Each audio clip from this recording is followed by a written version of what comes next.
मौत मौत में भी फ़र्क होता है, आमतौर पर ज़िंदगी में भी और कानून के पन्नों में भी। एक कोई किसी की जान ले ले सीधे इंटेंशन से, तो वो कत्ल है, मर्डर है, आईपीसी के सेक्शन 302 है, और उसमें सीधे सजाए मौत या फिर उम्र कैद यानी लाइफ इम्प्रिजमेंट है। एक सामने वाला किसी को यूं ही मार रहा हो और वो मर जाए तो वो भी मौत है, लेकिन कहते हैं कि इरादा नहीं था तो गैर इरादतन कत्ल है, उसमें उम्र कैद से लेकर 10 साल की सजा है, मौत की सजा नहीं है। अब सुनने में तो अच्छा लगता है कि गैर इरादतन हत्या है, उम्र कैद से लेकर 10 साल तक की सजा है, इसमें सख्त है कानून 304 में, लेकिन हकीकत ऐसा नहीं है। आज की पूरी कहानी सुनाऊं, 3 एग्जाम्पल आपके सामने रख रहा हूं।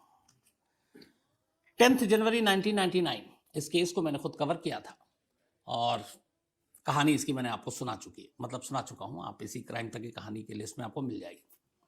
BMW hit and run case, Delhi का ये बहुत ही फेमस केस था। उस वक्त के जो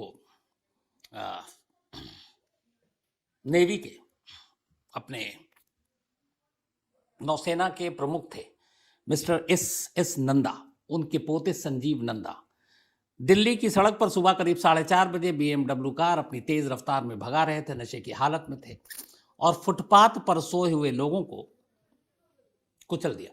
6 लोगों की जान गई। बड़ा ये मामला सुर्खियों में रहा। फिर इस केस में क्या क्या हुआ, आपने बहुत सारी चीज़ें, एक जॉली LLB फिल्म आई थी उसमें भी देखा होगा, कैसे BMW कार से पहले ट्रक बनी, वो तो अच्छा हुआ ट्रेन या प्लेन नहीं, बस से लेके क्या क्या ड्राइवर तक बदले गए। फिर शोर शराबा हुआ, दिल्ली पुलिस में उंगली उठी, 304 तब लगाया गया, गैर इरादतन हत्या। लोगों को लगा कि अब इंसाफ होगा, लेकिन आपको पता नहीं कितनों को पता है, 6 लोगों को अपनी गाड़ी के पहिए तले बिठाकर मार देने वाले उनकी जान लेने की एवज में संजीव नंदा को सुप्रीम कोर्ट से, इस देश की सबसे बड़ी अदालत से, 2 साल की सजा हुई थी, सिर्फ 2 साल की। और वो भी उन्हें कहा गया कि आप जाकर कुछ सोशल वर्क करो। फाइन, चुके अमीर घराने से तो 50-55 लाख रुपए शायद जुर्माना भी था, लेकिन सजा 2 साल की हुई। 6 लोगों को कुचलकर मारने की 304 जिस पर लगाया गया था सेक्शन आईपीसी का, यानी कि गैर इरादतन हत्या। इसके बाद 2006, इस 99 के 7 साल के बाद मुंबई में एक एक्सीडेंट हुआ था और ये केस एलिस्टर परेरा के नाम पे फेमस है। एलिस्टर परेरा नाम का एक शख्स अपनी गाड़ी से 7 लोगों को कुचलकर मार डालता है। 7 जाने जाती हैं उसकी कार के नीचे। उसका तो भागता है, फिर पुलिस उसे पकड़ती है, कोर्ट में मामला जाता है, 304 फिर पुलिस इस पे लगाती है, गैर इरादतन हत्या आईपीसी सेक्शन 304। देश की सबसे बड़ी अदालत तक मुकदमा जाता है, सजा मिलती है सिर्फ 3 साल। संजीव नंदा जिसने 6 लोगों को कुचला, 2 साल। एलिस्टर परेरा जिसकी कार के नीचे 7 लोग मरे, 3 साल। और एक सलमान खान का केस आपको याद होगा ही, 2002 का, जो उन्होंने एक बेकरी के बाहर सो रहे लोगों पर गाड़ी चलाई, 4 लोग बुरी तरह जख्मी हुए, 1 की मौत हो गई। लास्ट बॉम्बे हाईकोर्ट ने 5 साल की सज़ा सुनाई, लेकिन ये मामला अभी सुप्रीम कोर्ट में है, वहाँ फैसला होना बाकी है। और पिछले इतिहास को देखते चलें तो लोअर कोर्ट, हाई कोर्ट के फैसले की सज़ा सुप्रीम कोर्ट ने बढ़ाने की बजाय कम ही की है। तो सलमान खान पर भी बाकी धाराओं के साथ साथ आईपीसी सेक्शन 304 लगा था, गैर इरादतन हत्या। ऐसे न जाने हजारों केस हैं जिनकी मिसालें मैं दे सकता हूं। ये मैं इसलिए दोहरा रहा हूं कि आज दिल्ली के special police commissioner doctor Hooda ने एक प्रेस कॉन्फ्रेंस की और इस प्रेस कॉन्फ्रेंस में उन्होंने कहा कि जो अंजलि केस है ये फिलहाल 302 यानी कि हत्या के लिए फिट नहीं है, बल्कि ये केस फिट है 304 के लिए, और हम पूरी कोशिश करेंगे कि कड़ी से कड़ी सजा इन लोगों को दिलाएं। तो उसी पे ख्याल आया कि कड़ी से कड़ी सजा दिलाने की बात कर रहे हैं, लेकिन हमारे सामने तो इतिहास ये है, पुरानी कहानियां तो ये है, पुराने इंसिडेंट तो ये है, जिसमें इतने इतने लोगों की जानें गई और सजा क्या मिली, 3 से 5 साल के दरमियान। कहने को कागज पर आईपीसी 304 के तहत उम्र कैद से लेकर 10 साल की सजा है, लेकिन हकीकत की जमीन पर इस देश में शायद ही किसी को 10 साल की सजा 304 के लिए मिली है। 3 से 5 साल, कुछ को तो 6 महीने, कुछ को साल भर यूं ही निकल गए। तो उसको देखते हुए अंजलि के जो पीड़ित आरोपी, माफ कीजिएगा मैं भी बात कर रहा हूँ, दिल्ली पुलिस चूंकि 7 आरोपी, यानी कि अंजलि के 7 कातिल, उनके ऊपर 304 लगा है और यकीन मानिए इन्हें बहुत कड़ी सजा नहीं होगी। अब मैंने कहा 5 और 7, तो यहीं से आप अंजलि केस की कैसे, एक तरह से इस केस का ही दिल्ली पुलिस ने मर्डर किया है उसको ऐसे समझिए। 1 जनवरी को जब यह हादसा हुआ उसके बाद अगले करीब 32-33 घंटे तक दिल्ली पुलिस ये कहती रही कि स्कूटी पे एक ही थी, वो थी अंजलि। 35 घंटे बाद वो बताती है कि नहीं, स्कूटी पे दूसरी भी थी, उसका नाम है निधि। चलो एक गलती हो गई, अब दूसरी। 4 दिन के बाद उन्हें पता चलता है कि कार में सवार सिर्फ 5 लोग अंजलि के मौत के गुनहगार नहीं है, बल्कि 7 लोग हैं। 2 और लोग नए नए जन्मे इस केस में आरोपी बने। तब उन दोनों को ढूंढा जा रहा है, हो सकता है देर सवेर पुलिस पकड़ भी ले, लेकिन एक पुलिस जो इतने हाई प्रोफाइल केस जिसका मीडिया में इतना लगातार चर्चा हो रहा है, लोग गुस्से में है, 4 दिन के बाद वो पुलिस ये पता करती है कि भैया गिनती 5 की नहीं 4 की है, बल्कि 7 की है। तो पहले 35 घंटे में स्कूटी 1 से 2 हो गए, उसके बाद 4 दिन के बाद अब अक्यूज जो है आरोपी वो 5 से 7 हो गए। यहीं पे हम नहीं है, अभी रुकिए जरा। अब इसके बाद पता चला कि पुलिस, जो दिल्ली पुलिस अब तक 4 दिन से ही कह रही थी कि उस रात कार जो है जिससे एक्सीडेंट हुआ, दीपक नाम का एक शख्स कार चला रहा था। बाकायदा पुलिस ने कहा है। आज प्रेस कॉन्फ्रेंस में दिल्ली पुलिस ने अपनी इस गलती को भी सुधारा और कहा नहीं, वो दीपक नहीं चला रहा था, बल्कि अमित नाम का एक दूसरा लड़का चला रहा था। तो स्कूटी पर सवारी बदल गई, अंजलि के कातिल की तादाद बदल गई और अब ड्राइवर भी बदल गया। अब दीपक नहीं बल्कि एक अमित नाम का चला रहा था लड़का। 5 दिन की तफ्तीश के बाद अगर दिल्ली पुलिस खुद इस तरह से कंफ्यूज रहे और अपने ही डेटा और कैरेक्टर और इन सारी चीज़ों को बदलती रहे, तो फिर पुलिस की इस पूरे कार्य प्रणाली पर ही शक होता है। अब पुलिस ने ये जो 2 अक्यूज के बारे में बताया, उसकी कहानी ये बताई कि जब तफ्तीश हुई, इन लोगों से पूछा तो पहले उन्होंने गलत बयानी दी। पुलिस को पता होना चाहिए कि कोई भी जब जिसको वो पकड़ते हैं सच नहीं बोलता है, अलग अलग बयान देता है, तो खुद पुलिस को भी अपने बयान संभल कर देने चाहिए। पर जो उधर से आरोपी जो पकड़े गए हैं वो कह रहा है, वो पुलिस इधर लीक कर रही है। अब पता चला कि उन्होंने झूठ बोला।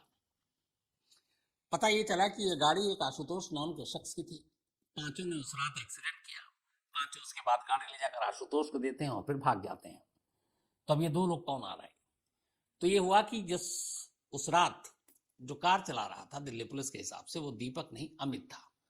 लेकिन अमित को अब ड्राइवर दिखाना नहीं था, बचाना था। वजह, क्योंकि अमित के पास ड्राइविंग लाइसेंस नहीं था।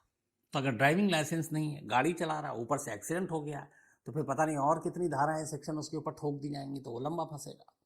तो आपस में लोगों ने तय किया कि जिसके पास ड्राइविंग लाइसेंस है वो अपने आप को दिखाए कि वो बैठा हुआ, क्योंकि एक्सीडेंट तो हुआ है, गाड़ी में सब है, तो जुर्म के सब बराबर के शरीक है, साजिश में सभी शामिल है। तो फिर एक काम करो, सजा तो सबको मिलनी है, लेकिन ड्राइवर को थोड़ी ज्यादा मिल सकती है। लेकिन अगर इसको ये पता चल गया कि लाइसेंस भी नहीं है तो इसको शायद ज्यादा मिलेगी। तो इन लोगों ने आपस में साजिश रची और ड्राइवर का नाम बदल दिया और 5 ने ये कहा कि गाड़ी दीपक चला रहा था, जबकि हकीकत में अमित चला रहा था। तो एक अक्यूज अमित अपने आप पैदा हुआ जो भागा हुआ है। अब दूसरा कौन है? 7वां, वो आशुतोष है, इस कार का मालिक, जिससे पुलिस ने पहले दूसरे दिन बातचीत भी की, पूछताछ भी की, छोड़ दिया। क्यों? उसने बयान दिया कि हाँ जी वो मेरी गाड़ी थी, रात को ले गए, न्यू ईयर की पार्टी थी, पहले भी ले जा चुके, हमने दे दिया, मेरे जानने वाले हैं, मैंने कोई कानून तो नहीं तोड़ा। पुलिस ने कहा भाई तुमने नहीं तोड़ा, छोड़ दिया। अब पता चला 5 ने बयान दिया कि 5 उस रात हादसे के बाद जब घर पहुंचे तो आशुतोष को बताया, उसने गाड़ी की हालत भी देखी और कहा कि हमारी गाड़ी से एक लड़की का एक्सीडेंट हो गया, उसकी मौत हो गई, उसकी लाश फंस गई थी। आशुतोष ने गाड़ी के पास खून के निशान भी देखे। इसके बाद पुलिस ने उससे पूछताछ की और तब उसने पुलिस को झूठ बताया और पुलिस ने उसके झूठ को सच माना और उसको छोड़ दिया, पुलिस चली गई। अब बाद में पता चला आशुतोष तो सब कुछ पता था। कानून में ये है कि अगर कोई जुर्म के बारे में आपको सब कुछ पता है और आपने उसको पुलिस से छुपाया तो आप भी उस जुर्म के भागीदार हैं। तो यहाँ इस कॉन्स्पिरेसी का और इस सारी चीज़ों का 120B जो सेक्शन है उसके तहत आशुतोष भी एक मुजरिम बन गया। अब ये बात पुलिस को बाद में पता चली। अब जब पुलिस को पता चली, यहाँ पे भी फिर पुलिस थोड़ी सुस्त, आशुतोष तेज, पता चलने से पहले ही आशुतोष भी निकल भागा। तो अब आशुतोष और अमित ये दोनों भागे में, इन दोनों को सारे सेक्शन के साथ लपेटा गया जो बाकी 5 पर है और इस तरीके से अब अंजलि के कातिल 5 नहीं 7 2 फरार है। अब पुलिस उन्हें ढूंढ रही है। अब इस पूरी प्रेस कॉन्फ्रेंस को जो आप दिल्ली पुलिस ने की, जो खास बातें हैं वो आप तक बार बार पुलिस से पूछा करेंगे। मैंने कहा था और आपको पता है, बात में भी और बाकी जितने कानून के एक्सपर्ट लोग से बात कर रहे हैं कि अंजलि की मौत गैर इरादतन हत्या है, हादसा है या फिर कत्ल है। जितने एक्सपर्ट्स हैं उनका कहना है कि एक मर्डर है, और खासतौर पर निधि के सामने आने के बाद और खुद पुलिस के बयान के बाद पुलिस, लेकिन इसको 304 यानी गैर इरादतन के तौर पर ही मामले को दर्ज किया और उसमें जब की गया और उन्हें पूछा गया तो उन्होंने कहा कि आपको पता है कि जब मर्डर होता है तो उसमें इंटेंशन और मोटिव होना चाहिए, यानी मकसद और इरादा, और यहाँ पे मकसद और इरादा दिख नहीं रहा है। लेकिन वही पुलिस ये कहती है कि जब अंजलि कार के नीचे आई तो कार में सवार लोगों को पता था, और इसके बाद फिर भी उन्होंने कार को भगाई, दौड़ाई, और ये जानते हुए भी कि ऐसा करने से अंजलि की मौत हो सकती है। तो मतलब उन्हें सब पता है, जानते हैं कि उनके इस एक्ट से अंजलि की मौत जा सकती है, फिर भी वो रुके नहीं और मार डाला। तो यह इंटेंशन क्लियर हो गया। इंटेंशन इस तरह क्लियर हो गया कि ये गाड़ी इस तरह से उसको साथ में लेकर घसीटते हुए ले जाएंगे तो मारी जाएगी। तो मारी जाएगी मतलब वो जानते हैं कि मारी जाएगी, उसके बावजूद वो गाड़ी घसीट रहे हैं। तो यहाँ पे सीधे सीधे ये इंटेंशन एक मर्डर का बन गया।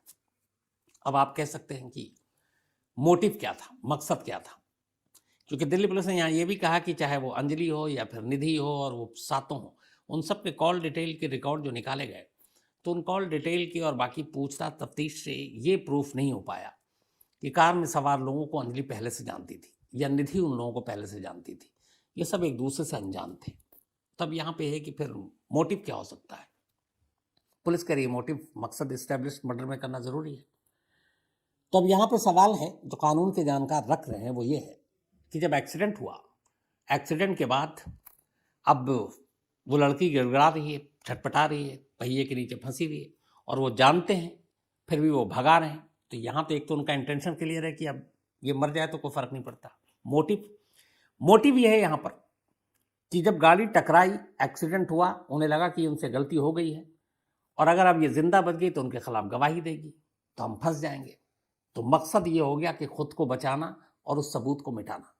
तो कायदे से देखा जाए पुलिस के पास मोटिव भी है और इंटेंशन भी है, लेकिन शायद नीयत नहीं है 302 के तहत इस मामले को दर्ज करने के लिए। यहाँ एक ये भी हो सकता था कि दिल्ली पुलिस की जो भत पिटी है, जो फजीहत हुई है इस सारे इंसिडेंट के बाद से, और अपने आप ही कर रही है, जैसे आज ही, इसमें किसी और का या मीडिया का किसी का रोल नहीं है कि आप 4 दिन के बाद अगर आप आकर ये कहो कि यार 5 नहीं थे 7 लोग हैं, तो हंसेगा। ये बच्चों का खेल नहीं चल रहा है, छुपम छुपाई नहीं चल रही है कि 2 इधर ढूंढे 2 उधर छुपे। एक सीरियस केस है और 4-4 दिन के बाद आप चीज़ें बदल रही हैं। स्कूटी की सवारी बदलती है, 1 से 2 करते हैं, फिर आप 5 से 7 करते हैं, फिर ड्राइवर चेंज हो रहा है। तो या तो आप जल्दबाजी में चीज़ें बता रहे हैं, पहले उसको आप क्रॉस चेक कीजिए, वेरीफाई कीजिए, तब आप मीडिया को बताइए। आप हड़बड़ाहट में कर रहे हैं, या तो केस सॉल्व करने की जल्दबाजी दिखा रहे हैं, या जो पहले गलती हुई उसकी भरपाई कर रहे हैं। तो इन सारी चीज़ों को देखते हुए अब पुलिस ये चाहती तो थोड़ी सी अपनी इमेज को बेहतर कर सकती थी। ऐसे बहुत सारे केस हैं जिसमें सेक्शन बदले हो सकते हैं, इसमें आगे बदल जाए। लेकिन पुलिस को अपनी तरफ से जब ये मान रही है और उसके पास विटनेस है, प्राइम विटनेस जो निधि, और वो कह रही है कि उन्होंने जानबूझकर मारा, सब कुछ देख कर मारा, तो उस निधि के उस बयान को हथियार बनाकर 304 की जगह 302 का सेक्शन एफआईआर में ऐड कर अंजलि की मौत को गैर इरादतन हत्या से गैर हटाकर इरादतन हत्या यानी सीधे सीधे 302 हत्या का मुकदमा दर्ज करना चाहिए। बेशक मामला दिल्ली पुलिस तो सिर्फ इन्वेस्टिगेशन करके अपनी वो दे सकती है, फैसला तो अदालत को करना है। अब 302 या 304 अदालत अगर लगे कि नहीं पुलिस ने बेवकूफ़ी की, 302 नहीं 304 है, तो ठीक है, दिल्ली पुलिस की अपनी साख तो बचेगी कि भाई हमने तो किया, हमें लगा कि 302 का केस है और वाकई है, लेकिन अब अदालत का फैसला तो हम क्या कर सकते हैं। लेकिन ये मौका भी पुलिस ने गंवा दिया। हो सकता है आने वाले दिनों में कई चीज़ें इस केस में जिस तेज़ी से पलट रही हैं तो ये भी पलट सकती है, कोई हैरानी की बात नहीं है। तो ये भी हो सकता है। पुलिस इस बात पे भी हैरान है कि निधि अपने दोस्त को मरता हुआ छोड़कर 2 दिनों तक छुपी क्यों रही। इसके पीछे क्या कोई और इंटेंशन है? और इसकी जांच कर रही है, ये खुद स्पेशल कमिश्नर ने कहा है। लेकिन कई लोगों ने सवाल उठाया कि निधि और अंजलि वाकई दोस्त थे कि नहीं थे।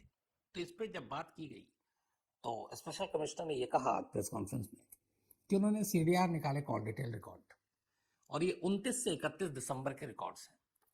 29 से 31 दिसंबर के बीच में अंजलि और निधि की करीब 25-30 बार बातचीत हुई है। तो अगर 2 दिन के अंदर 25-30 बार बात हो तो इसका मतलब है दोनों एक दूसरे के करीब हैं, जानते हैं एक दूसरे को।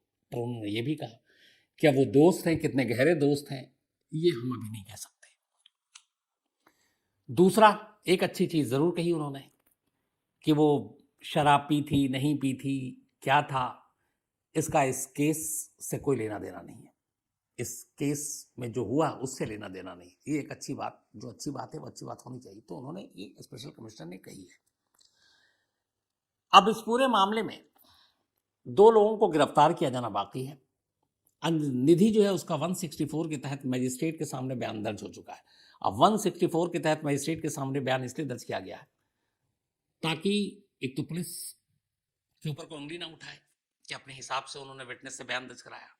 और 164 का जो बयान दर्ज होता है वो मजिस्ट्रेट के सामने अकेले में होता है, उसमें पुलिस वाले भी कोई मौजूद नहीं होते, और वो पूरा बयान सील बंद लिफाफे में होता है।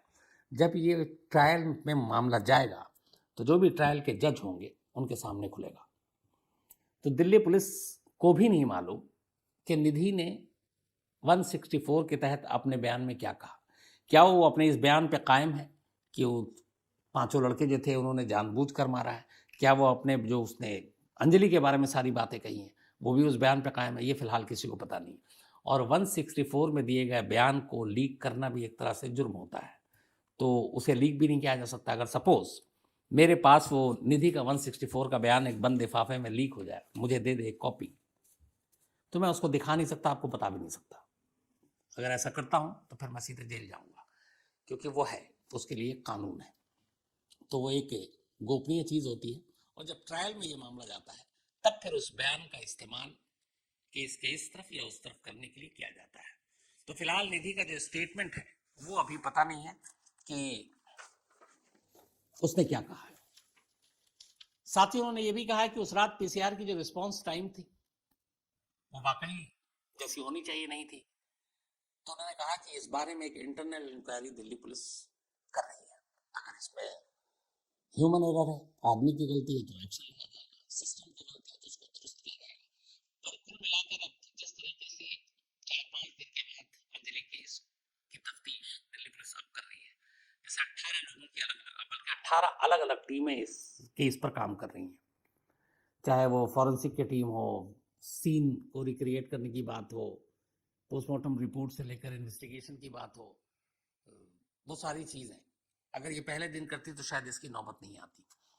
आज पुलिस रिमांड भी ख़त्म हो गई 3 दिन की, 5 की। फिर से उन्हें कोर्ट में पेश किया गया और कोर्ट ने उन 5 को 4 और दिन के पुलिस रिमांड में भेजा है। यानी अगले 4 दिनों तक दिल्ली पुलिस के ये 5 मेहमान होंगे और इस केस से जुड़ी हुई जितनी भी बाकी चीज़ें हैं, जो सवाल हैं, उन सवालों के जवाब पाने के लिए ये 5 इस वक्त दिल्ली पुलिस के पास होंगे। तो इस दौरान पुलिस कस्टडी में पुलिस उनसे बाकी चीज़ें भी उगलवा सकती है। तो ये थी पूरी कहानी, और इस केस में जो भी अपडेट होगा मैं आपको ज़रूर दूंगा।